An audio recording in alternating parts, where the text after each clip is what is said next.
Are you seeking fulfillment for your life? Do you want freedom from fear? That's why we're here. Welcome to Jesus 101, introducing you to the real Jesus. And now, here's your host, Elizabeth Talbot. Welcome to Jesus 101. Today we're talking about freedom and the many different symbols that God set in our way from Genesis to Revelation, that we may never forget we have been set free. Now, I have a fork in my hand, and you probably know the very popular story about this minister who went to this woman's house. She was dying, and she wanted to prepare the funeral service with the pastor herself. So the pastor went to her house, and she said, I know I am dying in about 2 or 3 weeks. And I actually want to decide who's going to do my biography, who's going to do the songs, my favorite verse. And so the pastor said, okay. These are very special times in the life of a pastor when we get to do this, when a person knows they're dying, and we can see if they are at peace or not with what's coming up. So this man started writing down everything this lady told him. But at one point, the lady says, I would like to have an open casket service. And this is the dress I would like to have on, and shows it to the pastor because she's already brought it out. And she says, and you know what? When you are done with the dress, put a fork in my hand. The pastor thought that he didn't hear right. Said, I'm sorry, I heard you say something about a fork. She says, yes, when I'm laying in the casket, I want to make sure that I have a fork in my hand. And the pastor said, why? Why would you want a fork? And she said, because everybody that comes to my memorial service will ask you why I have a fork in my hand. And this is what you're going to tell them. See, I was already old in the last 2 or 3 years. I've been old already, she says. And, I can't go get my food. When people after church had potluck and I sat down, they usually came and served me because I couldn't go get my plate. So when they came and got the plate from me and told me, keep your fork, I knew, she says, that the dessert was coming and that the best was still to come. What a wonderful way of dying or living. What can we do to have such sense of assurance of what's coming up, that we could live or die with a fork in our hands? Well, today we are going to talk about that. What gives us the assurance of the future? My favorite author on biblical narratives is a woman called Ellen White.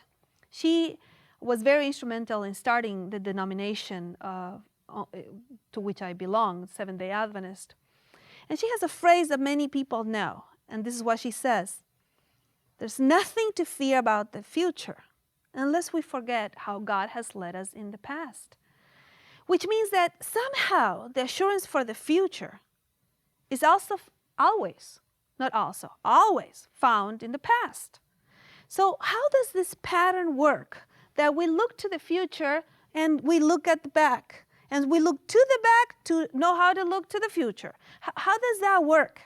Well, actually, that's a pattern that God designed in the way that He designed the redemption history. And He will use it many, many times. And actually, the whole history of redemption is done in such a way that things are developmentally explained, which means that there is a progression in the Bible on the topics, the big topics of redemption. We start with the minimum revelation at the beginning, and we get the maximum revelation on the same topic when Jesus comes.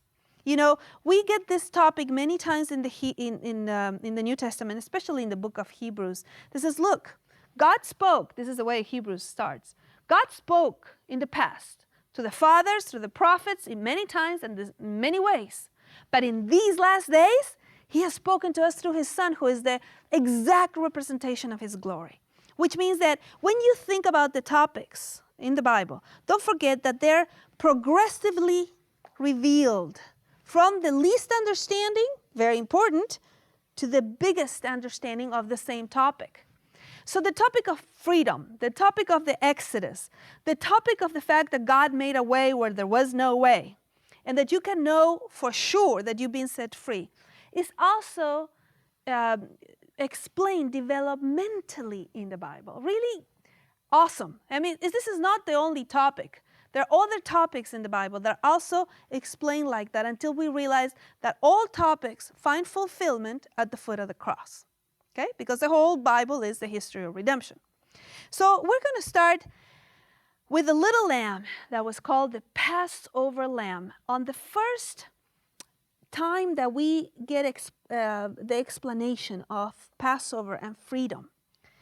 You know, when we discuss Abraham, we discussed that God told him in Genesis 15 that he would have descendants. God explained to him that for 400 years his descendants would be enslaved. But then freedom would come. And freedom did come in a very, very special way, in a symbolic way that, of course, will be with us for the rest of the Bible. Exodus chapter 12 is where we find the beginning of the explanation of the Passover. You remember that the plagues were coming on Egypt, the showdown of the gods, Yahweh versus the gods of Egypt. And Pharaoh was hardening his heart and didn't want to let the people go. So the last plague was a plague that would have death involved. But if people chose the way of God, then they would be covered by the lamb's blood. And it worked this way. They would kill a little lamb and take this, the blood, and put it on the door, around the door, the two sides and on the top. And whoever was inside this house, where the lamb of the Passover lamb had been painted on, then that person would be passed over and therefore would not die on that last and terrible plague where the firstborn would die. So we find this Passover celebration on Exodus chapter 12, verse 21. Moses called for all the elders of Israel and said to them, "Go and take for yourselves lambs according to your families and slay the Passover lamb." So this little lamb would start being the symbol of freedom, because instead of them dying like the firstborn of those who did not believe in God's plan, a little lamb would die instead in their place. So he said very specifically, verse 22, "You shall take a bunch of hyssop and dip it in the blood which is in the basin, and apply some of the blood that is in the basin to the lintels and the two doorposts. And none of you shall go outside the door of his house until morning." Well, you know what happened. They were freed. And then they were freed because of the blood of the lamb. And they went out and the Exodus started. As a matter of fact, they get to that dead end situation. And they remember who is in charge, who is delivering them. And they are now at the Red Sea, and God will say to them, verse 13 of chapter 14. This is right after taking the Passover, being passed over because of the blood of the little lamb. Now they are by the sea. They don't know what to do. And the sea will be parted in a miracle that God will do. Verse 13 of chapter 14 of Exodus. Moses said to the people, "Do not be afraid. Stand by and see the salvation of the Lord, which he will accomplish for you today. The Egyptians whom you have seen today, you will never see again. And the Lord will fight for you while you keep silent." This is the first encounter that the people of Israel have with the fact that there is freedom and that the Lord is fighting for them. And this fight of the Lord first is symbolized by the Passover lamb and this blood that covers them so that they can be passed over and nobody would die. Very good. So now they're standing by the sea, and the sea will part because God is teaching them that he's going to make a way where there is no way. So a lot of these things are what we called in previous programs typological, which means a symbol of what is to come. They foreshadow things in the future. Of course, this is the beginning of the history of redemption.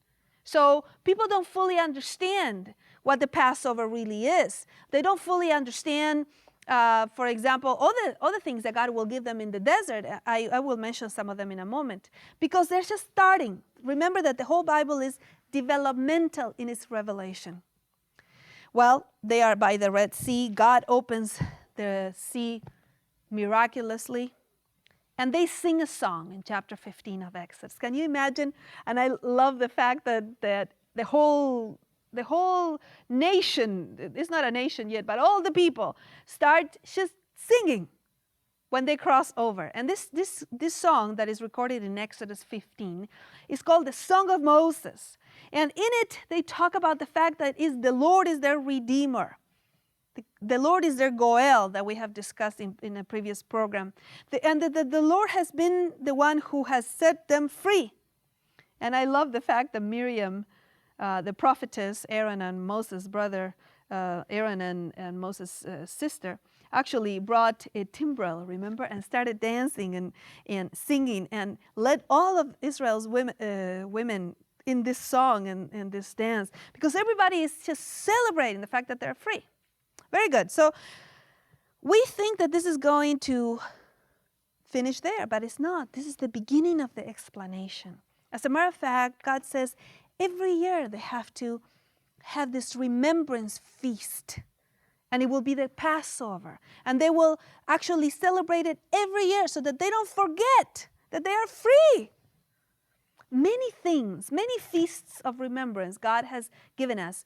Once a week, the Sabbath, that is supposed to remind us not only that we were created by the Creator God, but that we have been redeemed and been set free, and that our salvation is secure. This is once a week. Then once every 7 years, they had a Sabbath year in Israel, that the whole land, everybody's debt got paid, and the land rested to remember the Creator and Redeemer. Redeemer always means that you have been set free. Well, God sets all these feasts of remembrance. The Passover is one of them, once a year for Israel, so that they don't forget they're free. But they forgot. And when we get to the promised land, they're afraid. They're afraid that the giants are more powerful than they are. And they forget that it's God who opened the sea. And so they spent 40 years in the desert. When then they get the chance to remember again who God is. So then we go to another place. And this is the book of Deuteronomy. The book of Deuteronomy is the second reading of the law. And it's the book that we call the book of remembrance. The name, the word remember is everywhere in the book of Deuteronomy. Deuteronomy means Deuter is the second, Nomos, law, is the second reading of the law. So you get the whole thing again, the 10 Commandments, the whole thing that you got before. You get it again 40 years later, so that they will remember who God is. This is an actual Torah in Hebrew, the first 5 books of the Bible. And Deuteronomy here is going to say, look, you got to remember who God is. You got to remember what He has done. So they're about to cross to the promised land, but how are they going to get the assurance for the future? Oh, they're going to get it in the past. And here, one of the most amazing patterns in the Bible starts, because every time you're going to look at the future and you're not certain of the future, then you got to look to the past in the ways that God has already acted on your behalf. So when we are in the book of Deuteronomy, we get this book of remembrance. Remember this and remember that. And for example, let's go to the very beginning. Chapter 7, chapter 9, chapter 8, verse 2. You shall remember all the way which the Lord your God has led you. Don't forget this, because if you forget, then you're not going to know what to do in the future. Remember the past. And so it says, and remember that it's not because of your righteousness. I'm reading now in chapter 9, verse 5. That you will possess the land. No, remember, do not forget, verse 7, how you provoked the Lord, but He delivered you from Egypt. And so this becomes a book of remembrance. And you know what they do when they're about to cross to the promised land? They take the Passover again. 40 years later, they are reminded once again that they're still free, that they should stop acting like if they're enslaved because they are free. Well, very interestingly, in the book of Deuteronomy, we get the prophecy. The prophecy that eventually Israel will wait for, where Moses says that there will come another person. And that when that person came, they have to listen to him. Chapter 18 of Deuteronomy, verse 15. The Lord your God will raise up for you a prophet like me, says Moses, from among you, from your countrymen, and you shall listen to him. This is not the end of God working through us. No, Moses says, there will be another one. So even though you remember the Passover and 40 years have gone by and you remember again, there will be another prophet who will come. When he comes, you have to listen to him because God will remind you that you've been set free. Well, very good. If we had a lot of time in this show, I will show you how many times this pattern is repeated, and every time more meaning, and every time we realize more, and every time we realize that it was about Jesus. The same thing happens in the main topics of the Bible. For example, the Sabbath. The Sabbath is taught to a slave nation. The first time we have the mention of the concept of Sabbath in the Bible is in Exodus 16. You're going to be thinking Genesis, but Genesis talks about the seventh day. But when it mentions Shabbat, or which is the rest, or the Sabbath rest of the Lord, the first mention is the manna. When God is going to teach the people that just came out of being enslaved, and now they're free, he's going to teach them, he will provide for them. And the manna story shows the provision. Then after that, they get Exodus 20 when they understand that they are the Creator's kids, that they're the children of the Creator God, that he will provide for them and that he is who he says he is. But when the law is read again in Deuteronomy, the concept of the Sabbath has already been expanded. And if you read in Deuteronomy chapter 5, verse 12, the fourth commandment says, you shall remember the Sabbath because you were slaves and now you're free. So this is how everything else develops until you realize, ta-da! The whole thing, all of it was teaching us different aspects of salvation that would be fully completed and fulfilled at the cross. Very good. Okay, let's continue. Now, when we get to the middle of the Bible, when we start the New Testament and Jesus is already born, these topics of freedom still keep coming up in the same language as the ones we've seen before. Don't forget, the assurance for your future is always found in the past. As a matter of fact, if you ever wonder if God is still with you, sit down and write all the times in which you have seen the hand of God in your own life. This will encourage you because somehow we forget these things. We forget the difficulties we had, the moments in which we thought there was no way out and God showed us a way out. Sit down and write this down so that in those days that you can't see, in the future and you think there's no light at the end of the tunnel, look back because that's where your assurance for the future always is found. So we are here in the life of Jesus in Luke chapter 9. And there is a very interesting situation that happens that is recorded in Luke chapter 9. It's called the Transfiguration account. This is the moment in which Jesus will show his glory to his disciples, and he's facing the cross very soon. And two people show up to the Transfiguration. And guess what? It's Moses and Elijah. These are the two representatives of the whole Old Testament, the law and the prophets, Moses and Elijah. And they show up. Chapter 9 of Luke, verse 28. Some 8 days after these things, he took along Peter and John and James and went up on the mountain to pray. And while he was praying, the appearance of his face became different, and his clothing became white and gleaming. And behold, two men were talking with him. And they were Moses and Elijah, the law and the prophets, who appearing in glory were speaking of his departure, which he was about to accomplish at Jerusalem. See, only Luke tells us what Moses and Elijah and Jesus were talking about on that Transfiguration account. Most of your English Bibles say that it was the departure of Jesus, but I wish you had an interlinear Bible. Let me tell you what this is. You can buy an interlinear Bible that has the Greek and the English under the Greek. because even though you don't speak Greek, the English under the Greek is literal, word by word, what the Greek says. So today, I want to tell you what it says in this word, departure. They were talking to Jesus. This is Moses and Elijah talking to Jesus about his departure. You know what word is actually used by Moses and Elijah to talk to Jesus? The word departure in the Greek is this one. This is the word that the Greek has. They were talking to Jesus about the exodus that he was about to accomplish in Jerusalem. Wow, all of a sudden, the whole history of redemption is coming together. And Moses, who was there in the original Exodus, who told them that there would be one coming, and when he came, they were to listen to him. Now he's present at this scene, and he's encouraging Jesus that he will do the actual real Exodus, of which that one was a symbol.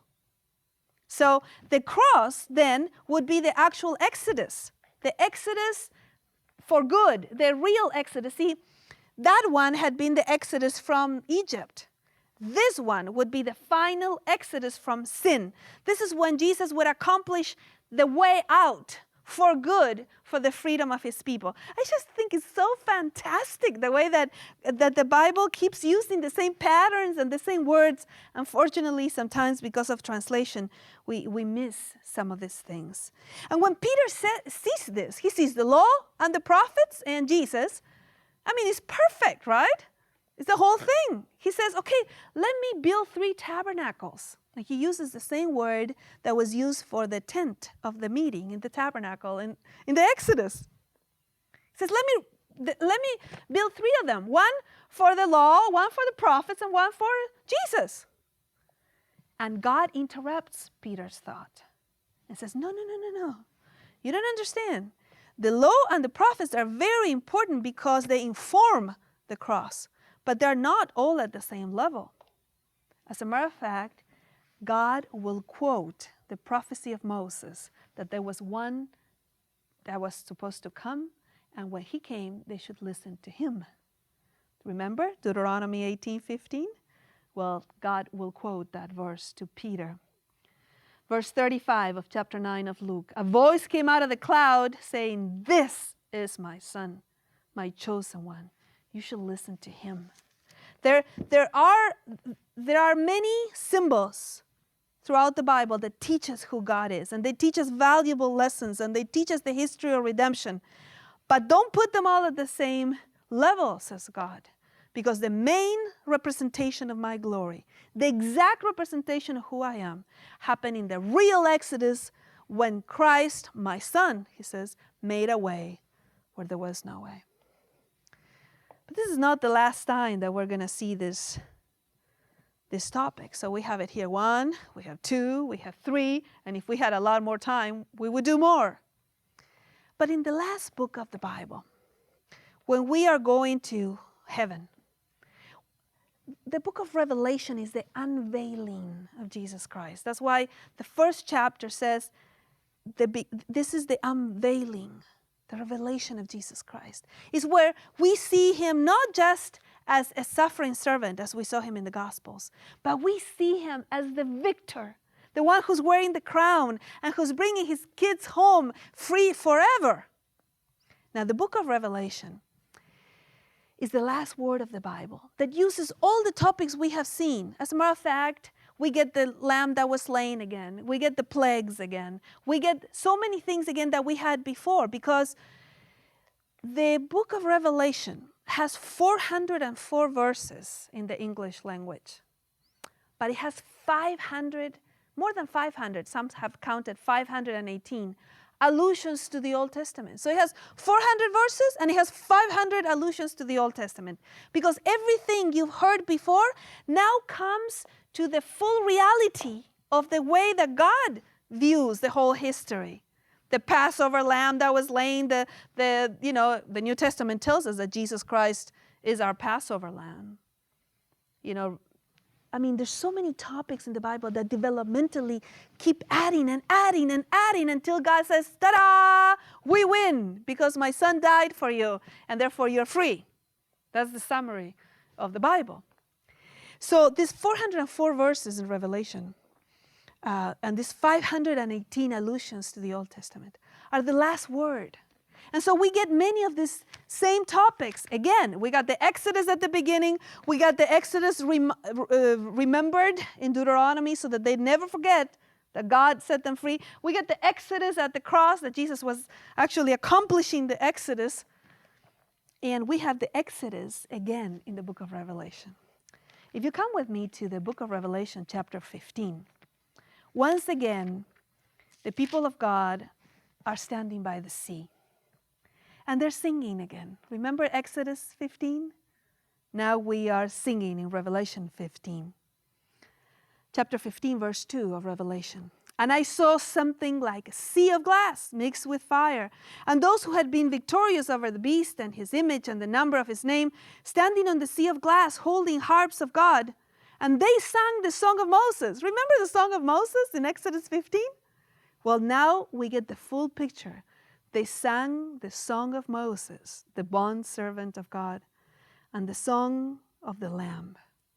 Now we realize that the song of Moses is also the song of the Lamb. It's just that we didn't know that before, because now it's being developed. We are understanding more and more that what happened over there in the Exodus now has explained to us the victory, the Exodus that Jesus accomplished because he's the Lamb who was slain. See, if you learn to read the Bible like this, you will always have the assurance of what's coming because you will be able to look back. How do you know that Jesus is coming again? Oh, because he has come in before, and he has died for you, and he has paid your price. That's how you know he's coming, because of what he has already done. So the whole Bible is built this way. The book of Revelation is a book of worship. There are 16 worship scenes in the book of Revelation. And they're all praising God who through the Lamb that was slain, through the one who actually accomplished the Exodus, he redeemed, the Lamb that was slain redeemed the whole race for Jesus Christ. So during those days in which you're not sure about the future and you wonder if God is with you, look to the cross. The cross will assure your eternal life that is coming up. Look at the things God has done for you. In the meanwhile, well, live with a fork in your hand, knowing for sure that the best is still to come, knowing for sure that the dessert is coming. And maybe you already know the song of redemption. Let's try it. 1, 2, 3, 4. Soon and very soon, we are going to see the King. We are. It's true.